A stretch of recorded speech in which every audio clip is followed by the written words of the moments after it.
This is IGN. Gamers have been called on to boycott PlayStation for a week. Welcome to your IGN Daily Update. But first, director Christopher Nolan's The Odyssey has managed to track down another $215.3 million at the global box office, dropping only 19% in its second weekend in theaters. It's yet another surprisingly strong weekend for the Matt Damon-led epic that saw it wrangle $128.3 million internationally and $87 million domestically. Its total box office haul now stands at $639.6 million, representing only the slightest hit to the already staggering momentum it set sail with upon its July 17, 2026 premiere. IGN reported that its opening weekend managed to surpass expectations with an impressive $264.1 million debut. Although Toy Story 5 was knocked to third in the global box office behind Chinese picture All Wishes Come True, the Pixar film finally managed to reach that billion-dollar marker itself. Its worldwide total now positions it with $1.022 billion after spending 6 weekends in theaters since its June 19th debut. Stephen Chow's Kung Fu Soccer came in fourth at the box office with a worldwide pull for the weekend of $32.1 million, while Minions and Monsters stuck around in the top 5 with $28.2 million. Disney's live-action Moana, meanwhile, has failed to catch any wind, coming in 6th at the global box office as its total coasts to an underwhelming $228.16 million.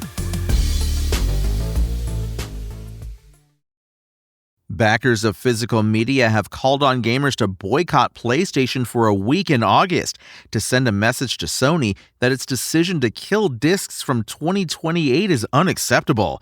The Does It Play X account, which is a fierce critic of Sony's plans to do away with PlayStation game discs, issued a call to arms that has been viewed on the social media platform nearly 1 million times. Sony wants to abandon fans? Let's give them a small taste of their own medicine, the Twitter account said. Together with other creators, we call for a 1-week #PS blackout in August.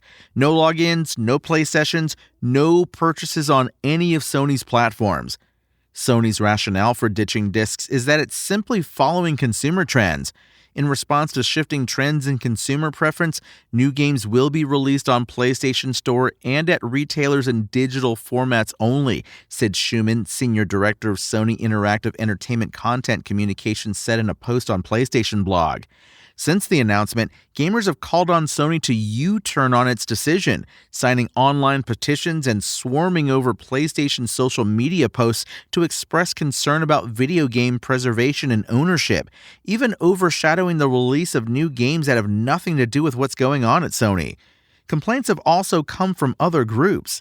The UK's Digital Entertainment and Retail Association, or ERA, called Sony's decision a triumph of corporate convenience over consumer choice.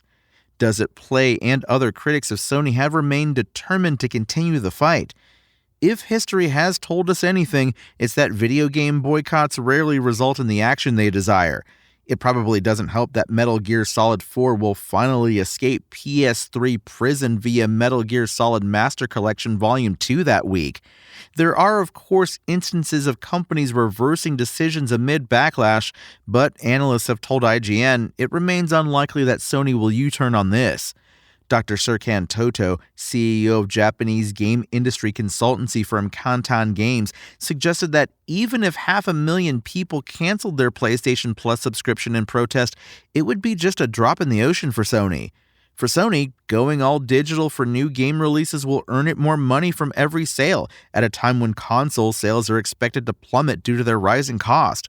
For a first-party PlayStation game such as The Last of Us, Sony will only keep around 65% of the money from a physical copy, with around 30% going to the retailer and roughly another 5% on manufacturing costs. Meanwhile, for a physical copy of a third-party game such as the Activision-published Call of Duty, Sony will get a licensing fee, likely around 15%. For downloads, however, the margins are much higher. For a first-party game sold via Sony's own PlayStation Store, the company obviously keeps 100% of the revenue.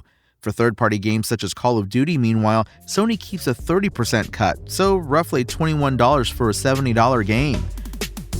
That's your IGN Daily Update. My name is Tony Jackson, and if you want more news on your favorite games and entertainment topics, make sure to visit us at IGN.com. You can also download our free app on your phone or console and subscribe to our weekly podcasts through the podcast service of your choice.